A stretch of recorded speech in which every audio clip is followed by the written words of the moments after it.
I've been fixing strangers' cars for 12 years, reading every tire like a story. Last week I read my wife's 847 extra miles to a cabin I've never seen. The hydraulic lift hissed as I lowered Karen's BMW M3 back to the shop floor. Another Tuesday afternoon at Precision Auto Works, another routine service. The familiar symphony of air tools and diagnostic beeps filled the bay while I wiped my hands on the red shop rag tucked in my coveralls. Karen had dropped the car off that morning with her usual wave. "Just do whatever needs doing, Luke. You know, I don't understand all that technical stuff." I crouched beside the front wheel, running my practiced eye over the Michelin Pilot Sport 4S. These weren't cheap tires, $400 each, and Karen had insisted on them last year. For safety, she'd said. Now, looking at the tread pattern, something made me pause. The outer shoulder was worn down significantly more than the center. I pulled out my tread depth gauge, the cold metal familiar in my calloused hands. 4/32 on the outside edge, 7/32 in the center. That's not normal wear for a daily commuter. "Marcus," I called to my shop foreman, "take a look at this." Marcus Chen wiped his hands on a towel and walked over, his steel-toed boots clicking on the concrete. After 30 years in this business, he could read tire wear patterns like a book. He knelt beside me, running his finger along the shoulder. "That's aggressive cornering wear," he said, squinting at the rubber. "Someone's been pushing this thing through some serious curves. Look at that heat cycling in the compound." I nodded, feeling that familiar tightness in my chest when the data doesn't match the story. Karen claims she drove 12 miles to work and back, mostly freeway. Her weekend routine was yoga at Serenity Studio, straight shot down Ventura Boulevard. Nothing that should produce this kind of wear pattern. I moved to the rear wheel, same story. The Pilot Sports were telling me someone had been carving canyon roads, taking corners at speeds that heated these tires well beyond normal operating temperatures. The physics didn't lie. This was sustained, high-performance driving. "Let me check the TPMS data," I muttered, connecting my diagnostic tablet to the car's computer. The tire pressure monitoring system logged everything: pressures, temperatures, even recalibration events. The screen filled with months of data. Temperature spikes jumping to 180 degrees Fahrenheit, well above the 140 degrees Fahrenheit you'd see in normal street driving. The timestamps made my stomach drop. Saturday afternoons, Sunday mornings. Always when Karen said she was at yoga or running errands. "Jesus," Marcus whistled, looking over my shoulder. "Those temps are track day numbers. Your wife's been beating the hell out of this thing somewhere." I scrolled through the logs, my hands steady despite the growing knot in my gut. 17 separate incidents in the past 2 months alone, each one showing the same pattern: rapid temperature buildup consistent with aggressive mountain driving. The kind of driving that required skill, nerve, and knowledge of the roads. The shop door chimed and Karen walked in wearing her usual yoga outfit. Designer athletic wear that probably cost more than most people's car payments. Her blonde hair was pulled back in a perfect ponytail, not a strand out of place, despite her claimed intense hot yoga session. "All done with my baby?" she asked, dangling her keys. That's what she called the M3, her baby. Never mind that I was the one who maintained it, diagnosed its problems, kept it running perfectly. I stood up slowly, wiping my hands again. "Karen, I need to ask you something. Have you been taking any different routes lately? Maybe some mountain roads?" She laughed, that light sound that used to make me smile. Now it felt hollow. "Luke, you know I hate those twisty canyon roads. All that turning makes me carsick. I stick to the freeway and surface streets." The lie hit me like a cold wrench to the chest. The tire evidence was right there. Heat cycling, aggressive shoulder wear, TPMS logs showing temperatures that could only come from sustained high-speed cornering. But she stood there in her yoga pants, smiling at me like I was an idiot for even asking. "The tires show some unusual wear," I said carefully. "Just wanted to make sure everything's okay." "Oh, you and your technical stuff," she waved dismissively. "I'm sure it's fine. You worry too much about every little detail." Every little detail. 22 years as a master technician, ASE certified in everything from engine performance to advanced diagnostics, and my own wife dismissed my expertise like I was some kid with a wrench set. I handed her the keys, my fingers brushing hers for just a moment. "Drive safe out there." "Always do," she said, already heading for the door. Thanks, honey. See you at dinner. The M3's engine fired up with that distinctive growl, the performance exhaust note echoing off the shop walls. I watched her pull out into traffic, those pilot sports gripping the asphalt with the same precision that had been carving unknown mountain curves. Marcus appeared beside me. You okay, man? I stared at the diagnostic tablet, still showing those temperature logs. 17 incidents. 17 times my wife had lied about where she'd been, what she'd been doing. The data was irrefutable. Tire wear patterns don't fabricate stories. The numbers don't lie, Marcus. They never do. What are you thinking? I looked at the TPMS data one more time, memorizing the timestamps. I'm thinking I need to do some more diagnostic work. The shop felt different after Karen left, quieter somehow. Even with Marcus running diagnostics on the Camaro and the usual sounds of compressed air and rattling wrenches, something had shifted. I kept staring at that diagnostic tablet, the TPMS data still glowing on the screen like an accusation. Luke. Marcus walked over, wiping his hands on a shop rag. You've been staring at that thing for 10 minutes. What's eating at you? I turned the tablet toward him, pointing at the temperature logs. Look at these heat cycles. See how the front tires are hitting 180 degrees? That's not freeway driving, Marcus. That's sustained, high-performance cornering. He squinted at the data, his forehead creasing. Could be a calibration issue. Sometimes the sensors get no. I pulled up another screen showing the wear measurements I'd taken. The physical evidence matches. Look at this shoulder degradation on the front Pilot Sports. This is textbook canyon carving. High-speed turns, aggressive cornering loads. These tires have been through 17 separate high-performance sessions over the last 6 months. Marcus whistled low. And Karen says she doesn't drive mountain roads? Says they make her car sick. I set the tablet down harder than I meant to. 22 years I've been doing this, Marcus. I can read tire wear like you read a book. These tires have stories to tell, and they're not matching my wife's version. The familiar weight of the diagnostic scanner felt different in my hands as I walked back to the M3's bay. The car sat there looking innocent, gleaming black paint, perfectly aligned wheels, not a scratch on it. But the tires were keeping secrets. I connected the scanner to the OBD port and navigated to the GPS system. Maybe there was an explanation. Maybe she'd taken some detours, gotten lost, ended up on mountain roads by accident. The scanner's screen flickered as it accessed the navigation history. Empty. Not just recent trips, everything. Months of GPS data, completely wiped. I ran the diagnostic again, thinking maybe I'd hit the wrong menu. Same result. Someone had deliberately cleared the entire navigation database. Son of a bitch, I muttered, staring at the blank screen. I'd seen this before, usually when customers brought in cars after accidents, trying to hide where they'd been when insurance claims got filed. But this was my wife's car. My wife, who could barely figure out how to reset the trip odometer, had somehow managed to clear months of GPS history. The TPMS system was separate from navigation, though. Different computer, different data storage. I pulled up the tire pressure logs, scrolling back through 6 months of sensor readings. There it was, the thermal history that Karen didn't know existed. But something else caught my eye. Recalibration attempts. Someone had been trying to reset the TPMS baselines, probably hoping to clear the heat cycling data. 5 separate attempts over the past month, all failed. The sensors were smarter than whoever was trying to erase their memory. I printed out the complete analysis, 3 pages of technical data that told a story my heart didn't want to accept. Tread depth measurements showing accelerated wear on the outer shoulders. Heat cycling logs documenting sustained high-temperature events. TPMS recalibration attempts that screamed guilt. The printer's mechanical whir felt too loud in the suddenly quiet shop. Marcus had gone home, leaving me alone with the evidence. I slid the papers into a manila folder, my hands steadier now that I had data to work with. Data didn't lie. Data didn't make excuses or dismiss expertise with a wave of perfectly manicured fingers.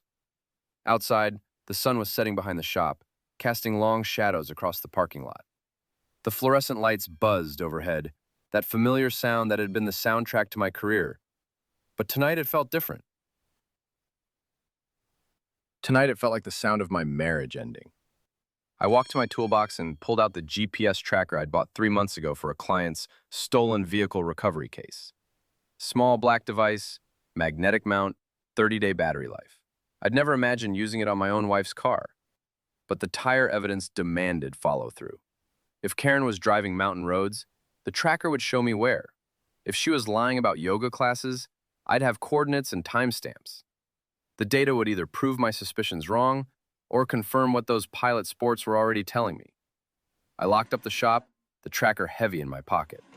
Tomorrow, I'd install it during Karen's next maintenance appointment. The tire wear patterns had opened a door I couldn't close. Whatever was on the other side, I needed to know. The BMW's tire pressure sensors had tried to warn me months ago. I just hadn't been listening to the right data. I stayed at the shop until nearly midnight, my mind racing through possibilities. The TPMS data didn't lie. 17 high-temperature events, all during Karen's supposed yoga sessions. I locked up and drove home, but sleep wasn't happening, not with questions burning holes in my brain. At 2:47 a.m., I was back in our garage, unpacking the night vision security camera I'd picked up from Tony earlier that day. The infrared LED array cast an eerie red glow as I positioned it behind my tool cabinet, angled perfectly to capture the BMW's parking spot. My hands worked with surgical precision, routing the wireless feed cable behind my diagnostic equipment where Karen would never notice it. If she's making midnight runs, I'll know exactly when, I muttered, calibrating the motion sensors. The garage smelled of motor oil and determination. Every wire placement was calculated, just another piece of diagnostic equipment in a shop full of them. The camera's red recording light blinked steadily in the darkness, waiting. 3 nights later, my phone buzzed at 2:13 a.m. The motion alert jolted me awake. I grabbed my phone, heart hammering, and opened the camera feed. There she was, Karen's BMW backing out silently, headlights off until she reached the street. Jesus, she's done this before, I whispered, watching her practice movements through the green-tinted night vision. The timestamp burned into my memory. 2:13:47 a.m. She navigated our driveway in complete darkness like she'd memorized every inch. This wasn't her first midnight run. I screenshot the departure time, then lay awake until 4:51 a.m. when the motion alert buzzed again. The BMW returned, engine ticking as it cooled. I captured that timestamp too, building my digital evidence file. 2 hours and 38 minutes. Where the hell had she been? The next morning at Precision Auto Works, I had Marcus help me get the BMW up on the lift again.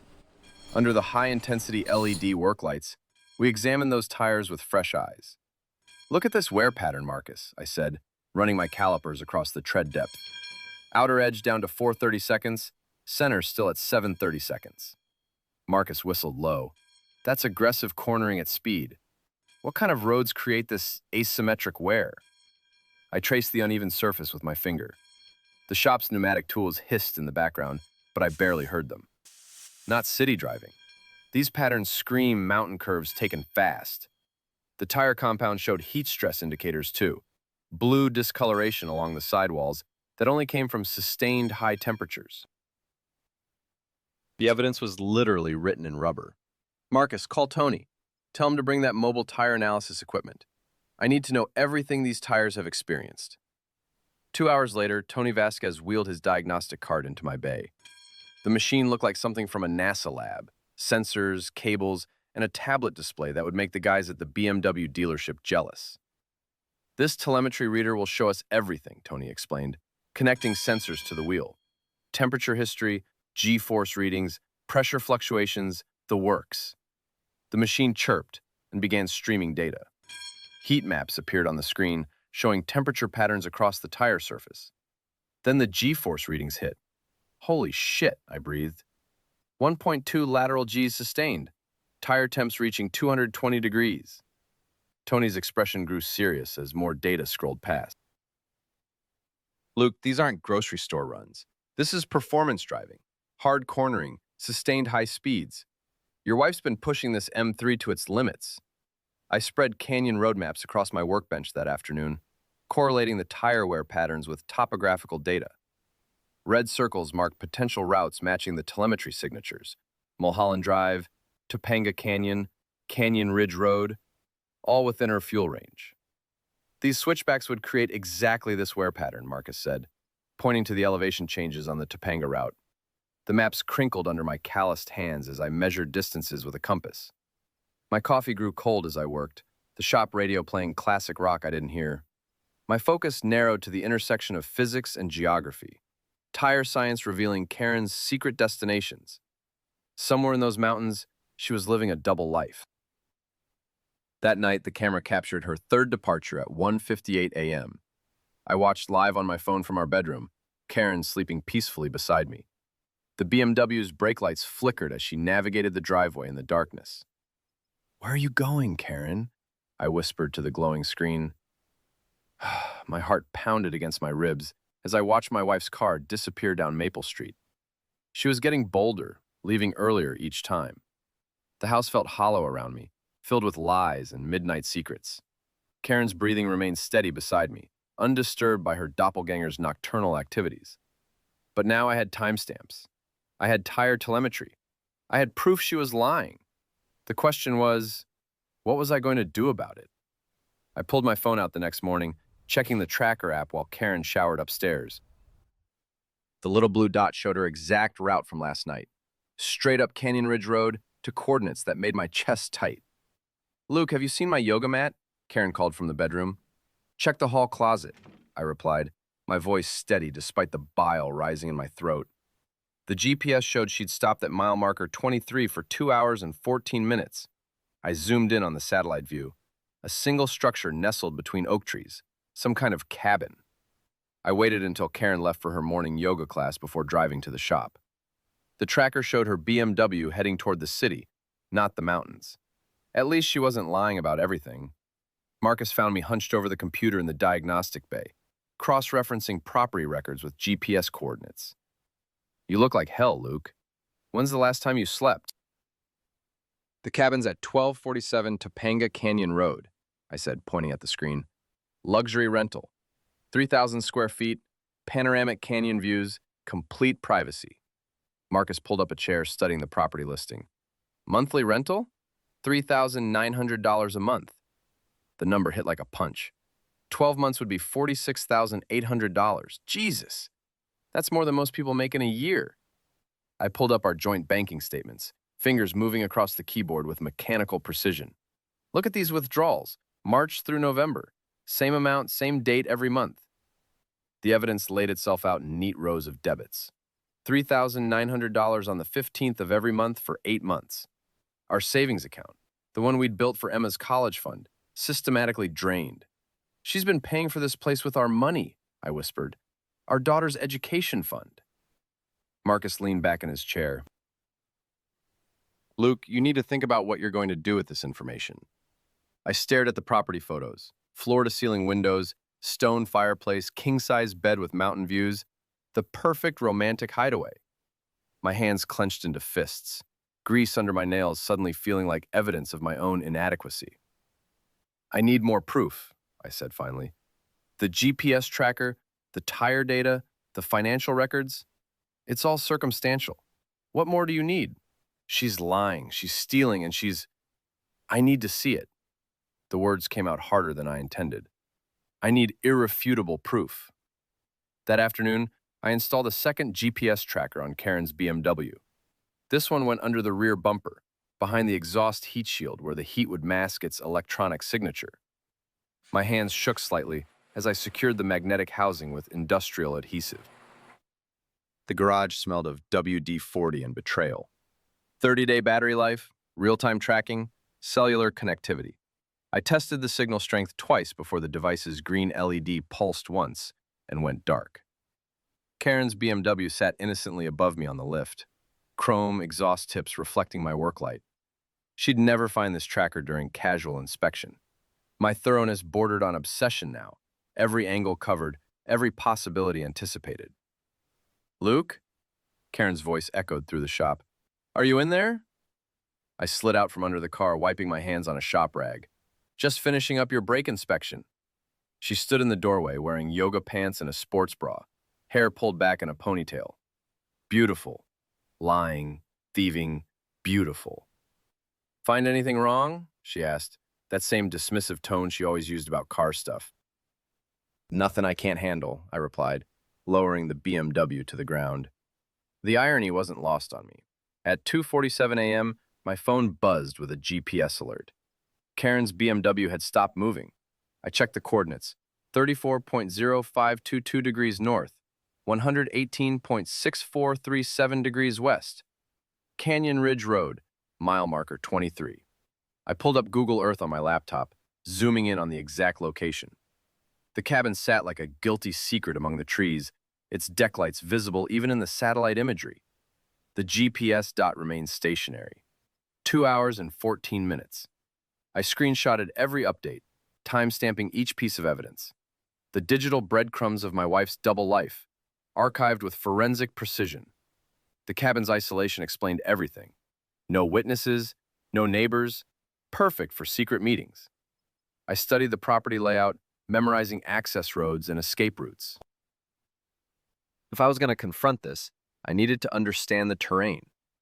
My bedroom felt suffocating as the truth crystallized around me. Karen slept peacefully beside me, her breathing steady and innocent. But 23 miles away, her BMW sat in another man's driveway. The woman I'd married, the mother of my daughter, was living a double life funded by our savings. And I was the fool who'd been changing her oil while she drove to her lover's arms. The tracker would give me real-time updates now. No more guessing, no more analyzing tire wear patterns, just cold, hard GPS coordinates leading to the truth I wasn't sure I wanted to face. But I was going to face it anyway, because the data doesn't lie, even when everything else in your life does. The all-season Bridgestone Turanzas mounted perfectly on Karen's BMW, their sidewalls gleaming under the service bay fluorescence. I torqued each lug nut to exactly 103 foot-pounds, manufacturer's spec for the M3's lightweight wheels. The rubber compound felt softer under my fingers, engineered for quiet highway cruising, not the aggressive cornering Karen demanded from her midnight canyon runs. "Standard rotation and balance," I told Marcus, my voice steady despite the weight settling in my chest. The high-performance Pilot Sports lay stacked against the wall, their outer edges worn down to the wear bars from months of hard cornering.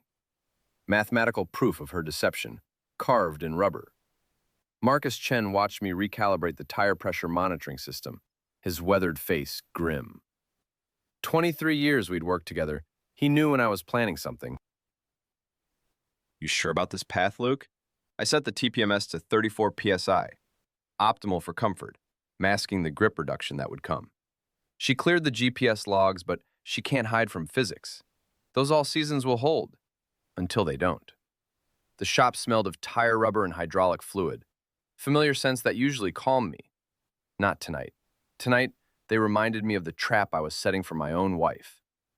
At 2:15 p.m., Karen's heels clicked across the concrete floor. Designer jeans hugged her petite frame, diamond tennis bracelet catching the light, the one I'd bought for our 10th anniversary. "Everything good with my baby?" she asked, running manicured fingers along the BMW's hood. I handed over her keys, throat tight.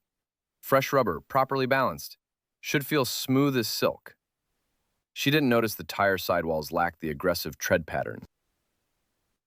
The Tranzas looked similar enough in the harsh service bay lighting. Same black rubber, same BMW-approved sizing.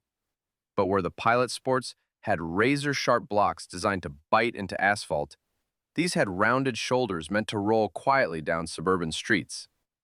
"You're the best," Karen said, sliding into the driver's seat. The leather creaked as she adjusted her position. Muscle memory from hundreds of spirited drives.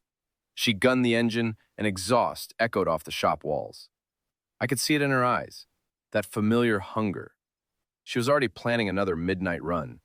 The trap was set.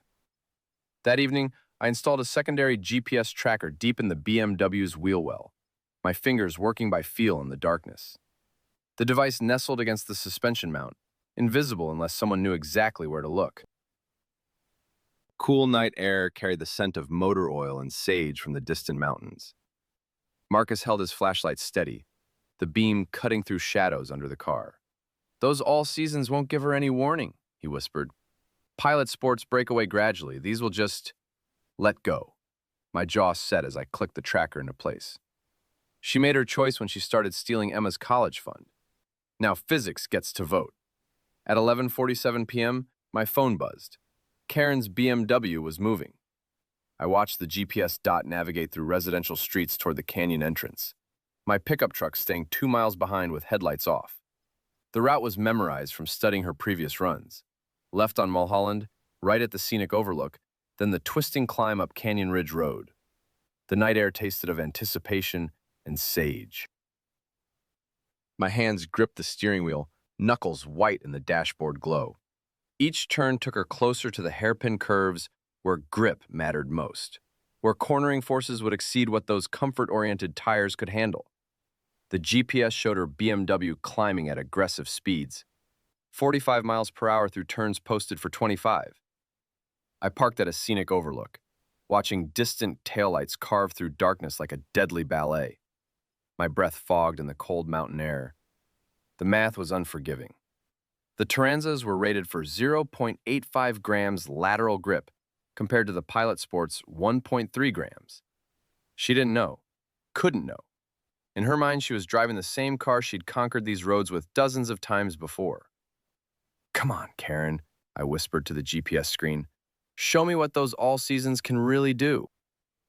At 12:23 a.m., the BMW's dot suddenly stopped moving, stuck at the sharpest hairpin turn 2 miles from the hidden cabin. My pulse quickened as I drove closer, keeping my headlights dimmed. Through the windshield, I spotted hazard lights blinking frantically against granite cliff walls. The BMW sat sideways across both lanes, rear wheels in loose gravel where the all-season tires had finally lost their grip. No visible damage, just physics winning over arrogance. Steam rose from overheated brakes. Karen stood beside her stranded car, cell phone pressed to her ear, voice carrying panic through the canyon silence. 20 years of marriage, and it came down to tire compound ratings and lateral grip coefficients. The data didn't lie. The tires had done exactly what I'd calculated they would do. I circled back, parking behind a stand of scrub oak, where my truck would blend with the shadows. The engine ticked as it cooled, metal contracting in the night air. Through my windshield, I could see Karen pacing beside her disabled BMW, phone pressed to her ear like a lifeline. "David, the car it won't grip." Her voice carried across the canyon, sharp with frustration and fear. "Something's wrong with the tires." My throat tightened. David Sterling. Finally a name to match the ghost who'd been haunting my marriage. Karen's designer heels slipped on loose gravel as she gestured wildly at her stranded car. The Turanza treads showed fresh stress marks where the rubber had given up trying to find purchase on asphalt. "I can't make it to the cabin," she continued, voice breaking. "You'll have to come get me." The trap had sprung perfectly. Physics didn't play favorites or make exceptions for adultery. I pulled out my phone and started recording, the screen's glow hidden behind my steering wheel. 20 minutes later, headlights swept around the canyon curve, a silver Audi climbing toward Karen's location. The sedan's emergency flashers painted the rock walls in amber light as it pulled alongside the stranded BMW. A man stepped out, and even in the darkness I could see the expensive cut of his suit. David Sterling looked like he'd walked off a magazine cover. Tall, lean, with the kind of soft hands that had never changed oil or torqued a lug nut. Everything I wasn't. "What happened?" he called, jogging toward Karen. "The tires just gave out." Karen's voice cracked. "Luke just serviced them yesterday." The irony wasn't lost on me. My wife was finally speaking my name with the respect my expertise deserved. Just too late to matter. David crouched beside the BMW's front wheel, using his phone's flashlight to examine the tire. His expensive leather shoes crunched on gravel as he ran his fingers over the Turanza sidewalls. "These aren't your usual performance tires," he observed. Karen's face drained of color in the LED glow. "That's impossible. Luke always uses the same—" Her voice trailed off as understanding dawned. The canyon wind carried her whispered realization. "He knows." David's jaw tightened, his eyes scanning the dark mountainside. "We need to get out of here, now." My heart hammered against my ribs. The game had shifted from secret observation to active hunt. They knew someone had set this trap, and it wouldn't take them long to figure out who. I watched David help Karen transfer her overnight bag to his Audi, their voices urgent in the thin mountain air. We need to get back to the cabin and figure this out, David said, slamming the trunk. If Luke knows about us, Karen's reply cut like steel. Then we handle Luke. The threat in her voice made my blood run cold. My wife, the woman I'd loved for 8 years, whose daughter I'd raised as my own, had just discussed handling me like a business problem. The Audi's engine roared to life, headlights sweeping across the canyon as they prepared to retreat. I started my truck and followed at a distance, staying far enough back to avoid detection. The Audi's taillights wound deeper into the canyon like red eyes in the darkness. My phone showed both vehicles converging on 1247 Topanga Canyon Road, the luxury cabin rental that had drained our joint account. The isolated location made perfect sense now. No neighbors, no witnesses, no cell service for miles. Just a perfect hideaway for a perfect betrayal, funded by the money I'd earned with my hands while they planned my destruction with their heads. My truck's engine labored up the steep grade, headlights cutting through pine-scented darkness. The GPS tracker confirmed what I'd suspected for weeks. This wasn't just an affair. This was a complete alternate life, built on the foundation of our marriage and paid for with our daughter's future. The cabin emerged from the darkness like something from a magazine, glass and cedar worth $800 per night, perched on a cliff overlooking the valley. I parked behind a cluster of pine trees, killing the engine. Through the illuminated windows, I watched Karen and David embrace, their silhouettes sharp against warm interior lighting. My phone showed 2:31 a.m., 8 months of deception, $23,400 in secret charges, 47 clandestine trips, all leading to this moment.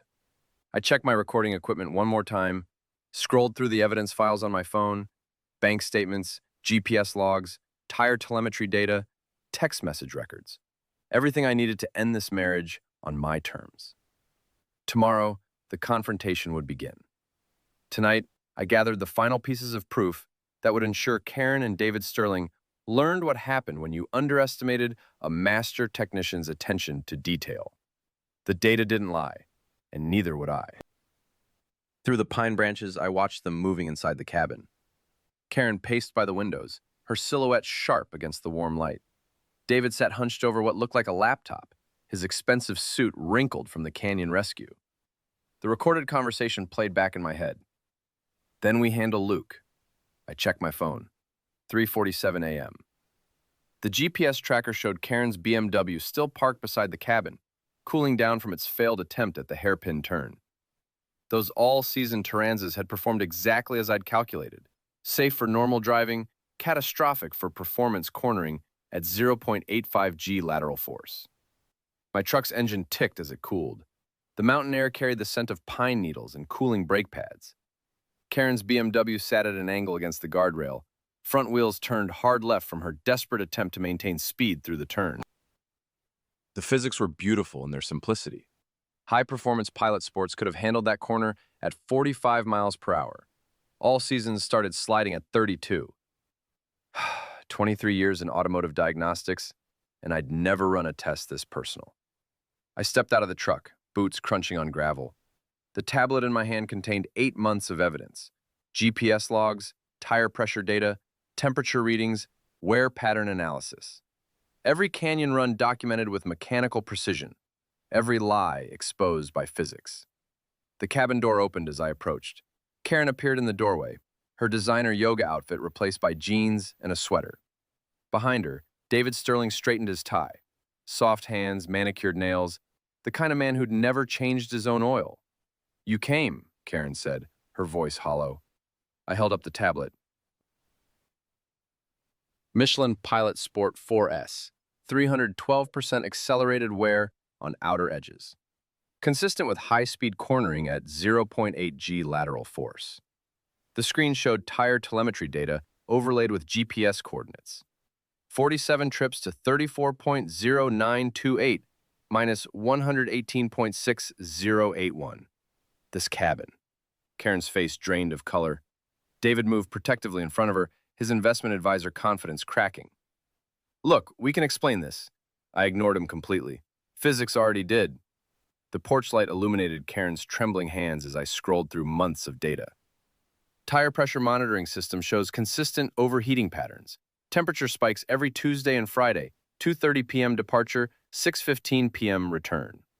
David stepped forward, anger replacing his initial nervousness. You've been tracking her like some stalker. I maintain her vehicle. Tire wear analysis is standard diagnostics.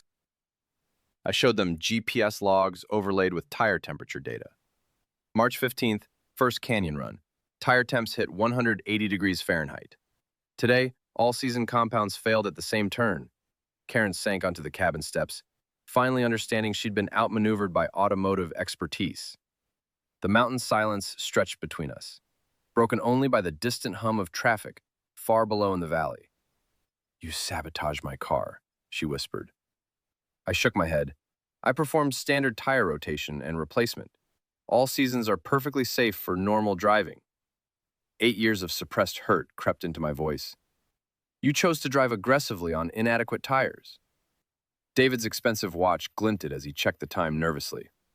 This is insane. You could have killed her. My eyes never left Karen. She killed our marriage with every canyon run. I just used physics to prove it.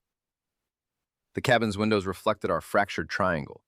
3 people destroyed by precision and betrayal. Karen finally looked up at me, mascara streaking down her cheeks. How long have you known? I scrolled to the first anomalous data point. September 23rd. Asymmetrical wear pattern inconsistent with your claimed driving habits. The progression showed months of evidence building like a legal case. Every yoga class alibi, every late meeting excuse, the tires recorded the truth. David shifted uncomfortably, realizing he'd been part of an elaborate lie, now exposed by automotive forensics. The canyon wind carried the scent of cooling metal and burned rubber from Karen's stranded BMW. I closed the tablet and looked directly at Karen. Chase Sapphire Reserve, $23,400 in 8 months. Joint checking drain for cabin rental, 2,847 text messages recovered from cloud backup. My technical precision cut deeper than shouting ever could. Karen's designer jacket offered no protection against the mountain cold or my methodical dismantling of her deception. I trusted you with my tools, my shop, my expertise. You used it all to betray me more efficiently. David reached for Karen's hand, but she pulled away, finally seeing herself through my analytical lens. A problem solved with mechanical precision. Luke, please, she started, but I was already walking back toward my truck. Divorce papers will be filed Monday. Asset division based on documented theft from joint accounts. I paused at the truck door. The GPS tracker stays active until the vehicle's returned to my shop for proper tire installation. Karen stood up, desperation replacing her earlier shock. What about Emma? What about our family? I looked back at the woman who'd spent 8 months stealing from our daughter's college fund to pay for this mountain retreat. Emma deserves a father who values precision over deception, and a trust fund that hasn't been drained for adultery. The truck's engine turned over with mechanical reliability. In the rearview mirror, I watched Karen collapse back onto the cabin steps, while David Sterling stood helplessly beside her, his investment advisor confidence useless against tire telemetry and GPS logs. The mountain road stretched ahead, empty and dark. My headlights cut through the canyon as I descended toward the valley, leaving behind 23 years of marriage and the most thorough diagnostic analysis of my career. The mountain wind carried the sound of Karen's BMW disappearing into the canyon. I stood beside my truck for another minute, letting the silence settle. The cabin's porch light illuminated the scattered rental documents David had dropped. $800 a night for 23 trips. The math was simple. The betrayal was complex. I pulled out my phone and scrolled to Marcus's contact. 3 rings. Luke, it's past midnight, man. I need you to prep the divorce filing tomorrow. Everything we documented. A pause. Marcus knew this call was coming. Clean break? Physics doesn't lie. I climbed into the truck. Neither do tire wear patterns. The drive down the canyon took 47 minutes. I'd timed it during my surveillance. The all-season tires on my work truck gripped the asphalt with predictable confidence. No surprises, no variables I hadn't calculated. 3 weeks later, I stood in Precision Auto Works reviewing the insurance settlement paperwork. $8,900 for Karen's canyon incident. Paid without question thanks to my detailed maintenance records. The adjuster had called my documentation exemplary. 23 years of marriage reduced to exemplary paperwork. Marcus approached with coffee and a manila folder. Divorce decree came through. Judge signed off on the asset division. I opened the folder. Community property state, but documented theft from joint accounts shifted the balance. I kept the shop, the tools, my reclaimed BMW M3. Karen got the house and her Serenity Studio membership, though I doubted she'd be doing much yoga after David Sterling's investment firm transferred him to their Phoenix office. She tried calling yesterday, Marcus said. Asked if you'd reconsider the M3. I looked through the bay window at the BMW, now fitted with fresh Michelin Pilot Sport 4S tires. The irony wasn't lost. I'd gained the performance car and lost the woman who craved performance. What did you tell her? That proper tire selection requires understanding the vehicle's capabilities. The shop hummed with familiar sounds, air compressors, impact wrenches, the honest work of automotive precision. A customer's Porsche sat on the lift, its worn tires telling the story of weekend canyon runs. Legal canyon runs. Detective Sarah Martinez pushed through the front door, carrying a clipboard. Mr. Roberts, final paperwork on the insurance investigation. I wiped my hands on a shop rag and followed her to the office. She spread the documents across my desk. Photos of Karen's BMW, skid mark analysis, my maintenance records. Your documentation was thorough, she said, reviewing the tire installation logs. No evidence of negligence or tampering. The all-season tires were properly rated for the vehicle and road conditions. I signed the closure forms with the same precision I applied to torque specifications. Proper tire selection for driving conditions is basic automotive safety. She gathered the papers. Your wife was lucky the slide wasn't worse. Those canyon roads are dangerous at night. Ex-wife, I corrected. And yes, they are. After she left, I returned to the Porsche on the lift. The owner had been running summer performance tires year-round. The tread showed heat cycling damage from cold weather driving. I made notes on the work order. Recommend tire rotation schedule, educate customer on seasonal compounds. The work was honest. The diagnosis was accurate. The customer would leave with safer equipment and better understanding. Everything Karen had never valued. 6 months after the Canyon confrontation, Emma visited on her scheduled weekend. 14 now, old enough to appreciate the precision of automotive diagnostics. She sat on a rolling stool beside my workbench, watching me calibrate a tire pressure monitoring system. Dad, why did you and Mom really get divorced? I continued the calibration sequence, watching the sensor readings stabilize. Sometimes people want different things. Your mother wanted excitement. I wanted honesty. But you both liked cars. Your mother liked the feeling of speed. I like understanding how speed is achieved safely. I showed her the TPMS display. These sensors monitor tire pressure and temperature. They prevent dangerous blowouts by alerting the driver to problems before they become critical. Emma studied the screen. Like an early warning system? Exactly. Your mother disabled hers because she found the alerts annoying. The shop door chimed. Marcus entered with parts invoices and a knowing look. Karen called again. Wants to discuss visitation schedule changes. I saved the calibration data and closed the diagnostic screen. What kind of changes? She's moving to Phoenix. Wants Emma for summer breaks instead of alternating weekends. Phoenix, where David Sterling had been transferred, where mountain canyon roads were replaced by desert highways and suburban predictability. Emma looked between us. I don't want to spend summers in Phoenix. You don't have to decide now, I said. But if you do visit, we'll make sure your mother's new car has proper tires for desert driving. Marcus grinned. Always the professional. Tire safety doesn't take vacations. The garage door opened to afternoon sunlight, revealing the street beyond. My BMW M3 sat in the customer parking area, its performance tires properly matched to its capabilities. The car Karen had driven recklessly was now maintained with the precision it deserved. Emma rolled her stool closer to the workbench. Dad, will you teach me about tire compounds? I opened the parts catalog to the tire specifications page. Lesson 1. Proper tire selection requires understanding both the vehicle's capabilities and the driver's limitations. She took notes in a composition notebook, her handwriting careful and deliberate. Like father, like daughter. The mountain canyon where Karen had stranded herself was 47 miles away, but it might as well have been on another planet. Here in the shop, surrounded by honest tools and accurate measurements, the future was built on mechanical truth rather than beautiful lies. The TPMS sensor beeped its completion signal. System calibrated. Diagnostics complete. Ready for safe operation. Just like everything else